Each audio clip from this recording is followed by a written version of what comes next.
Hello, writers. Come write with me. My name is Michaela Greenwood. I create worlds for mind adventures. Welcome to my channel, Write with Michaela. Don't forget to like and subscribe and hit the bell so you can go on this journey with me. Today is Friday, which is story time, or the day of our chapter exchange. If you're writing with me and you wish to exchange chapters, then send your chapter with written permission to writewithmichaela@gmail.com. I'll post the email at the end of the video. I am looking forward to reading your chapters, even if I can't read them all on the channel. All chapters read on Fridays, whether they are mine or another writer's work, are copyright protected material, and no one may use any part in writing their own stories. This story is PG-13, so if you are under 13 years of age, you need parental guidance. The story is in its rough draft stage, just as the last two stories we heard. The title of this story is Elloni's Pride, and today we are reading Chapter 6 out of Book 1. If you would like to read along, then send to the email I stated earlier and request a PDF of the chapter. Make sure you are specific. Now, let's start. Elloni's Pride, Book 1, Breaking Point. This is Chapter 6, A New Way to Live. Elloni landed where Hyzor directed her to land, and Libya slid down. Libya was getting the hang of sliding down, and it was becoming less scary for her. Hyzor and Bitsy smoothly shifted back into their fairy form and flew into the cave. Usually they had to say a special charm to enter, but this time they didn't. Small lights started sparkling around their bodies as they went forward, and that lit the way for Libya, who followed them. After a little way in, Hyzor stopped and rose higher in the air.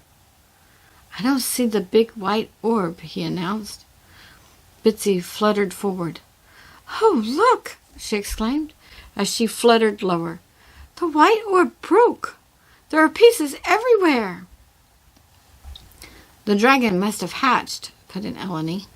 Libya rubbed her arm. "Maybe it just hatched, and the dragon is still here." After a few minutes, she thought, "My arm feels funny." She walked closer to Bitsy and knelt down to examine the pieces of shell scattered on the floor. Then, in the flickering light from Hyzor and Bitsy, Libya saw the copper orb. She pressed the button and sat back on her feet to watch it. The message was the same as Elloni's, but the name was Baldian.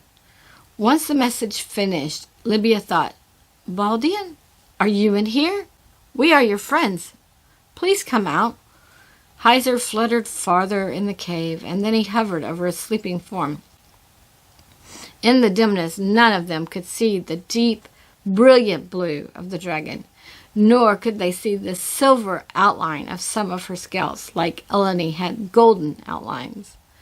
Libya started towards the little dragon as the dragon raised its sleepy head. Libya knelt beside her and stroked her head. "Hi, I'm Libya. We're friends, and in a few minutes, a few more friends will be joining us." Baldian looked around as the rest of the tailors fluttered in. "Oh, the dragon has hatched," thought Felicity. "That must be why we didn't need to say the charm to enter." Then she looked at Elloni, and she knew she was a hatchling. "Did you grow a lot after hatching? I thought you hatched recently," Felicity thought to Elloni. I don't think I've grown that much," thought Elloni. "I don't think that was in the book," Felicity thought. And then she motioned for one of the tailors to bring a book forward. Libya walked closer as the tailors placed the tiny book in the center of the light from Hyzor and several other fairies. The book was as tiny as the tip of Libya's pinky finger. But once the tailor released it, the book grew to a very big size. Libya never imagined a book could be so big. She thought if they stood the book upon its edge, it might come all the way to her waist. Several tailors worked at opening the book to the page they wanted, and Felicity instructed Libya to read it. Libya dutifully went over and looked at the words. There are no pictures here, thought Libya. Felicity spun around in the air. She thought to another tailor, "Okay, top of the list is reading. Find some tailors to teach her." Then Felicity read the passage to them. "Times will be very dark, and will come to the point where the people can no longer live their day-to-day lives in such terror. And at this time, the new baby dragons will hatch. Unlike before, the new dragons will all have connections, and not just brother and sister. And unlike before, the dragons will have a dragon leader, one who is calm. She will be born a little larger than the rest of the babies." Felicity stopped and looked at Elloni. "Well, we know the leader." Elloni slightly bowed her head. "I will do my part." Felicity continued, "And her linker will link to all 5 females of the smaller pride. Also, her linker will know when the baby dragons hatch." Libya looked at her arm and rubbed it. She looked at the baby dragon who had walked to their circle, and now Libya could see a little of her color in the lights that sparkled on and around the tailors. Then sudden realizations clicked into place for her, and she exclaimed, 4 dragons have hatched." "How do you know this?" asked Felicity. Libya held out her arm. "My symbol." "Think to us," thought Elloni. "We don't ever know when someone is listening in." "Not to disagree," started Felicity, "but there are people who can listen to thoughts as well." Then she rotated in a circle as her wings still fluttered. "However, not as many know how to break into the thoughts, at least not to my knowledge. So this is better, and it is good practice for you." She motioned to the book. "I've read a lot about you. You will train and be a great warrior." "Me?" thought Libya. Her pa had told her she was going to rescue him in their village, but she thought she was just flying in on a dragon and picking them up. Fighting the soldiers and the dogs and the enemy dragons hadn't penetrated her mind, even when her pa told stories of the linkers of the past. As for her imagination, she did not imagine herself fighting or being a great warrior. That was just too something. She didn't know, because she didn't have the vocabulary for the heroics her village needed. "Yes, from reading the book, there is one linker left alive from the last group," thought Felicity. "We need to find him first, and then we will help all the new linkers train, and then he will help all the new linkers train." "How do we find the last linker?" asked Elloni. She realized that she had thought about people listening into their thoughts, but that had scared Libya so much that she didn't think on it anymore. Now she knew it was possible. "We will help with that," thought Felicity. "We can help you become invisible. So if we go to the castle, then Libya can go in with us attached to her, and she can learn where the linker is thought to be." Elloni nodded her head. Libya looked around at all the little winged people that she thought of as fairies, and at Elloni nodding, and she felt very scared. Flying was very scary, so how could she do all they said?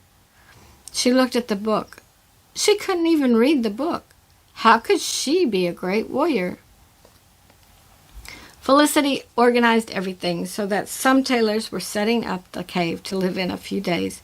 Some were gathering food, some were teaching Libya to read, and some were attaching to Elloni while she flew so they could make sure to stay on and not let the wind blow them off. The tailors attaching to Elloni didn't do their invisibility yet. They would just concentrate on staying on for now. One of the tailors gathering food brought Libya a plate of berries and set it in her hand. Libya looked down at the small plate and she could easily fit 2 plates on just the palm of her hand, not including her fingers. The little tailor fluttered before her and announced, "I gave you 2 whole berries because you're so big. I hope you can eat 2 berries, and I didn't give you too much." Libya looked at the tailor with wide eyes. And as she did, she realized that the berries were as big as the fairy or the tailor.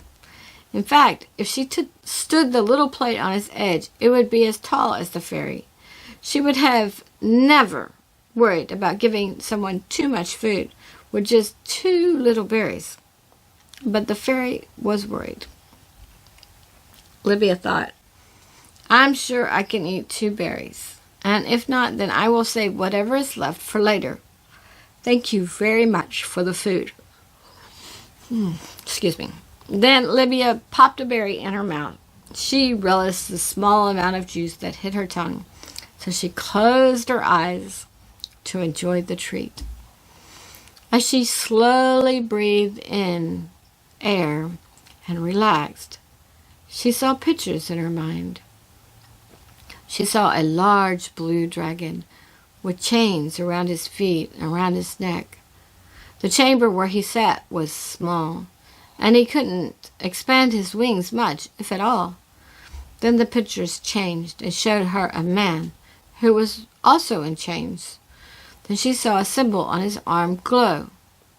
Libya immediately opened her eyes and looked at her symbol, but it wasn't glowing and only showed the black mark.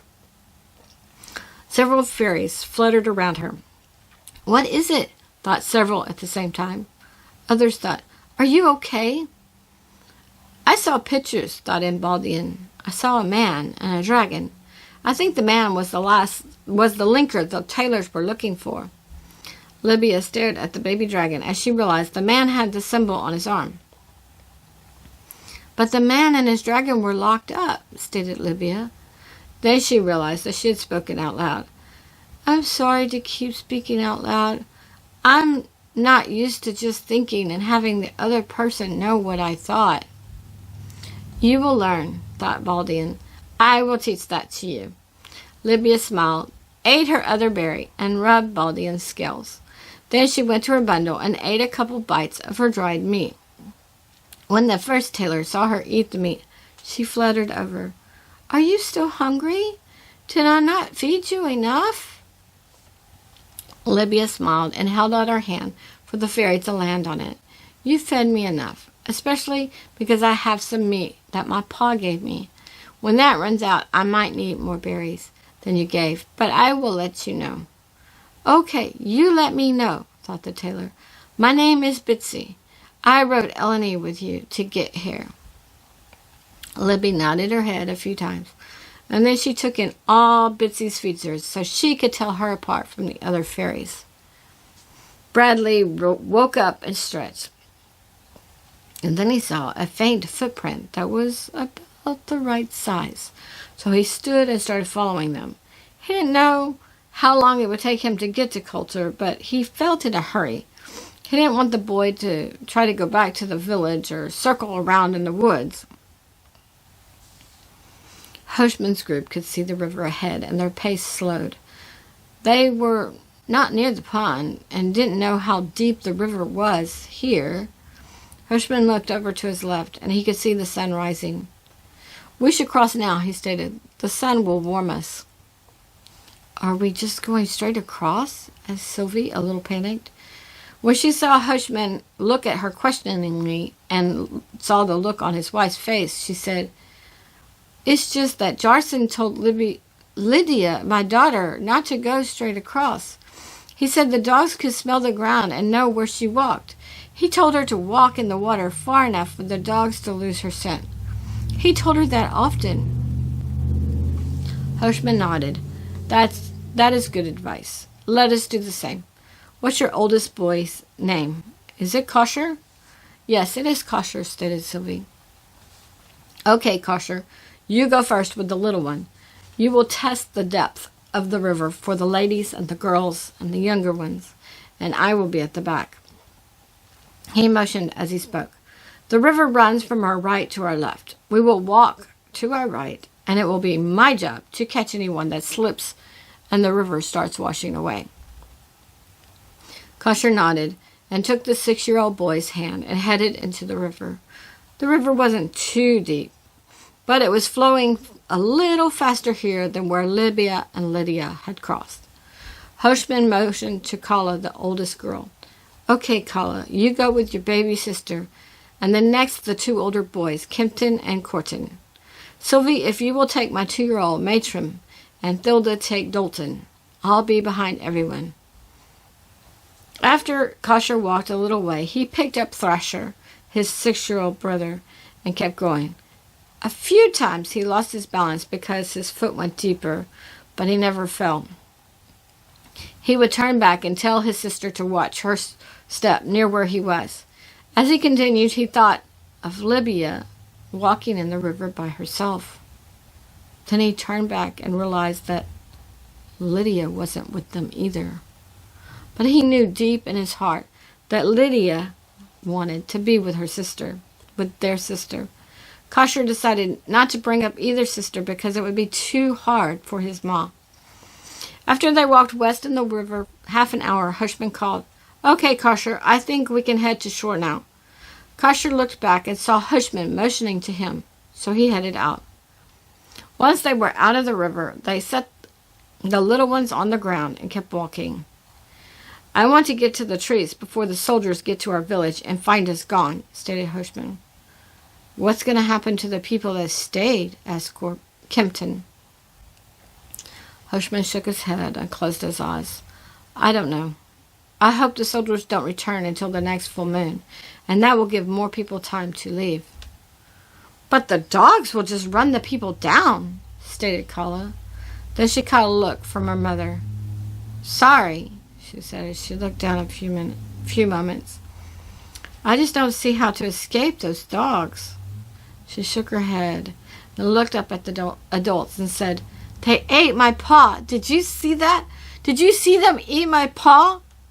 Sylvie had tears flowing down her face as she pulled Kala to her. Very softly she said, I saw. She rubbed Kala's back. Hushman looked around, and there were tears in everyone's eyes, and he could see them shake. The little ones joined in the crying, even though they didn't know why. Sylvie put her hands on Kala's shoulders and slightly pushed her away so she could look in Kala's eyes. "We had to leave, sweetie. Maybe the dogs find us, or maybe they don't. If we stayed, the dogs would have eaten us just like they did your paw. And if those dogs are hunting us, then maybe they aren't hunting your sisters." "Sisters?" asked Kala as she quickly glanced around. "Where's Lydia? I'm sorry, No, don't be sorry," stated Sylvie. "Lydia wanted to find Libya. They will be together soon, and they will learn to fight together. And together they will find all the dragons and beat King Damon Tate." Hushman wasn't sure if that's how things would work, but he realized Sylvie's hope. He said, "And we have to stay alive and distract the dogs long enough for the girls to find their dragons." The parents hugged their children, and then they continued. But they didn't walk south anymore. They walked southwest. They could see the tree line in the distance, and the parents hoped everyone was dry from walking in the river by the time they reached the trees. Bradley stopped when he saw the bundle just sitting by the rock, just a bit farther ahead. He looked around and didn't see anything, but he did feel vibrations. He walked to the bundle and picked it up. He rolled it over as he looked at it. He thought to himself that he should have brought a bundle with some things. But then he remembered the soldiers had burnt the houses down and trampled the garden. There wasn't much of anything left. The vibrations were very strong, so he felt he was very close to Coulter. He squatted down to see if he could make out any tracks. As he squatted, he noticed a shape under the bush and realized that it was Coulter. Bradley set the bundle to the side, and he reached his hand under the bush. He shook Coulter's shoulder. "Hey, Coulter," he whispered. "We need to move." Coulter yawned and stretched, and then he sat up hurriedly. He bumped his head on the branches of the bush as he did. "Come out," said Bradley. Coulter crawled part way out of the bush. "Are the dogs gone? What was making that loud sound?" Bradley pulled him the rest of the way out and helped him dust off as he replied, "The dogs are gone for now, and the dragons made the loud roaring sound. I'm glad you're here. I mean really glad, because the soldiers sent the dogs down in everyone's cellars, and they lit fires and filled the tunnels with fire or smoke, so the smoke would choke people." "What about Mama and Pa?" asked Coulter, his face crinkled up with fear. Bradley sighed and squatted down again, so he could be the same height as Coulter. "The soldiers killed your Ma and Pa, as well as several other people.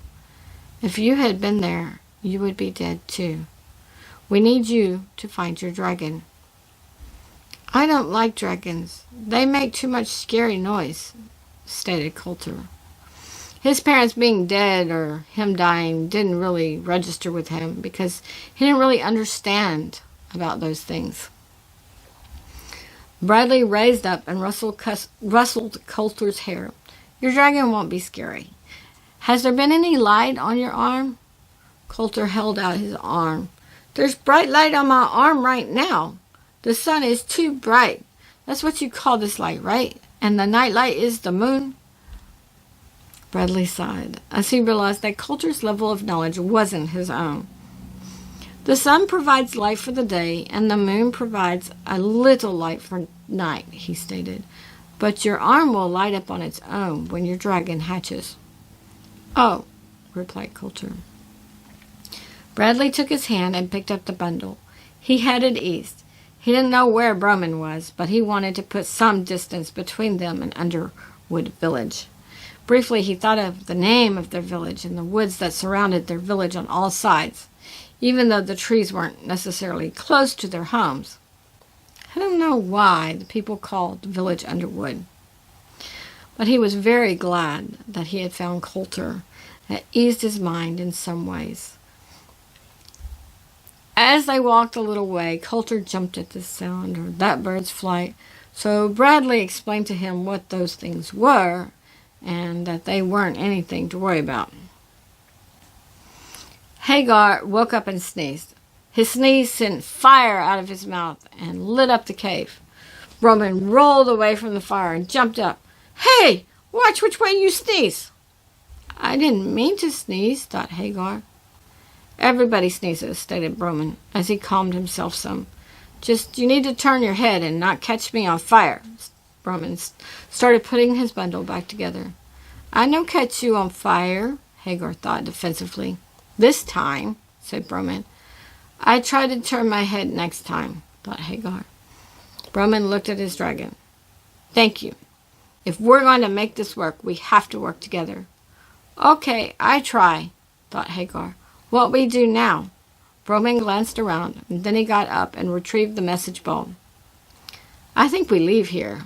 I don't think we should wait on the dogs to come find us." "That good idea. Where we go?" Broman walked to the entrance of the cave. "I think we go that way," he said as he pointed east. "I don't think we should go back for Bradley. The message in your ball played through my dreams, so we will go towards the sun until the sun heads down, and then we will walk away from it." "Me no understand, but okay," thought Hagar. "And we think together instead of talk." "Right, I forgot about that," thought Broman. They headed out. After a little while, the trees sloped downward. They didn't really talk or think. They just walked along together. Several people in Underwood Village helped with the burial process, more because they didn't know what else to do. Then the villagers gathered in the village near the trampled garden. A few men mentioned going down in the tunnels for shelter, and a few men thought to pass out what food they had gathered in the communal shed. The fire had burned the shed halfway, but it didn't burn all the food.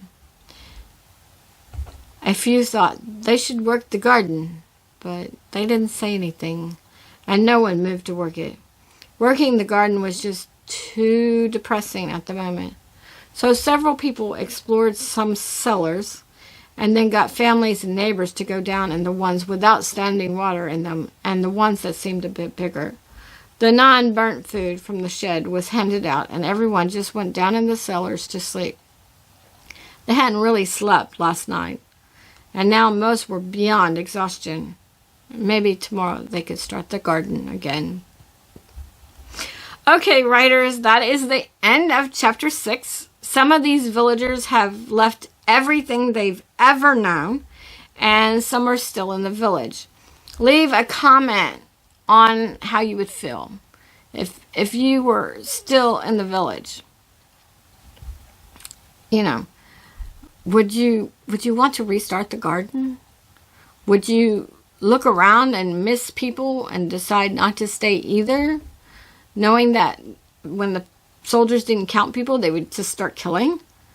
And what would you do? Leave a comment on if you were in this story and you were one of these villagers, what would you do? Join me Tuesday for writing prompt or some jargon. Join me Friday for chapter 7 of Elloni's Pride Breaking Point. The villagers scattering. So that kind of answers some of that question of what my characters are going to do. But it doesn't tell me what you're going to do or you would do. And it doesn't tell you that all of the villagers scatter. It just says the villagers scattering. Visit my website, bymckella.com, and read some character bios. If you read some, then leave a comment on which ones you've read. Don't forget to hit the like and subscribe and the bell so we can continue to write together. Thank you for joining me today. I really appreciate your participation. If you know someone who would like this video, then please share it with them. This is Michaela with Write with Michaela. Bye for now.